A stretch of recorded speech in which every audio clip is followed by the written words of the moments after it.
Hey guys, Chris and Eric here at Star Wars Celebration, and we've just come from the Rebels panel. So Eric, let's kick off. What is the big stuff that we saw at the Rebels panel? I mean, Thrawn, right? That's Thrawn. the huge reveal. Such a popular character, and not only coming to Star Wars Rebels, he's going to be official canon now for the first time, which I think is something a lot of fans have been hoping for a long time. We'll give a bit of background as to who Grand Admiral Thrawn is, if people don't know. I mean, the big thing, of course, about Thrawn is that he was introduced in the Timothy Zahn Heir to the Empire trilogy, which was really the return of Star Wars in any form back in the early 90s when nothing else was happening.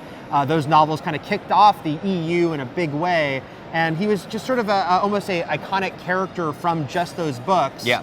And he had an action figure, he's appeared in other ways, but then once they made everything Legends, he wasn't canon. None of his appearances were canon, so that's why it's such a big deal that Rebels will make him an official character now in the Star Wars universe. Yeah, it looks like he's going to be the big bad, and he's voiced by Lars Mikkelsen, who is Mads Mikkelsen's brother, who is Jin's father in Rogue One. So both brothers are going to be in the Star Wars universe in the space of 6 months, which is pretty cool. That is pretty funny, yeah. And you'll know that actor from, if you've watched House of Cards the last couple of seasons, he's in that, and he's a really good actor.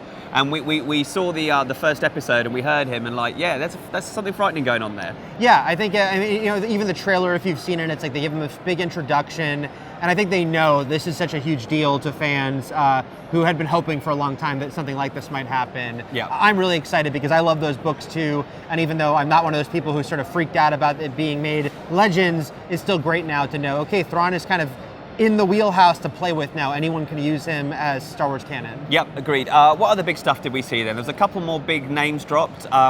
One was Wedge. Yeah. So we saw the teaser trailer for the new series, and he pops up on screen and you hear him say, "You can call me Wedge." Yeah, and it's a whole storyline involving Imperial cadets. Yeah. And the idea of some of them willing to sort of join the rebellion, which is something that they already introduced on the show, I think in season 1, when Ezra was kind of undercover at the Imperial Academy, and he made a friend there who was kind of still working with him.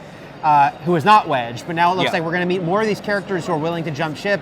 Wedge is a big deal here. People cheered his name in the theater, hearing him introduced here, and that's really cool because Wedge is one of those popular characters for sort of being on the peripheral of Star Wars. And I think Rebels now will kind of give him even more of a story, and especially as the Aftermath is using him in the books, we're going to get more of who he was before we met him in Star Wars in the original Episode 4. And I feel like his story might mirror something that's happening in Rogue One with some characters as well. But that remains to be seen. And Ahsoka, I think we had some news on her front as well. Yeah, this was something that was interesting that there was an Ahsoka panel yesterday about her with Ashley Eckstein and Dave Filoni.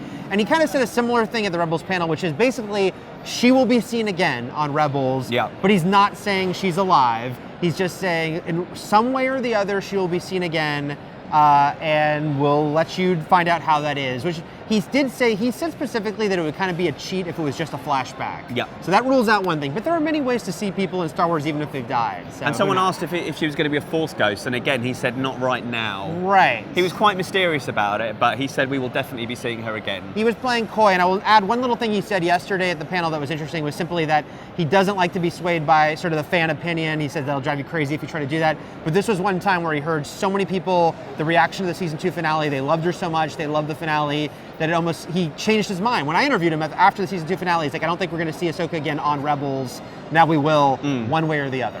One place he did say he did listen to the fan reaction was Ezra's hair in the first season. Yes. So he changed for the second, and then he said everyone got upset about that, so he can't win.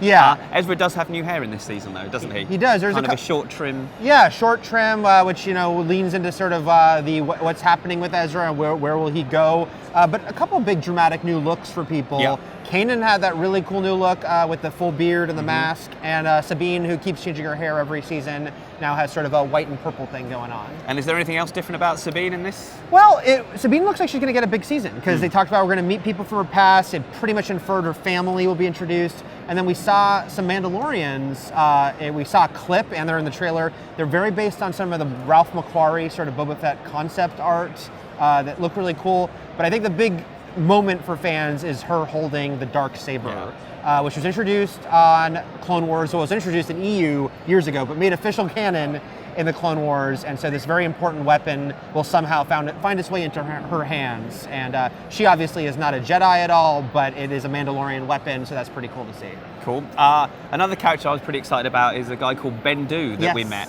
Mainly because being a Brit, he's voiced by Tom Baker, former and greatest Doctor Who, Tom Baker. I think he's the 4th Doctor Who.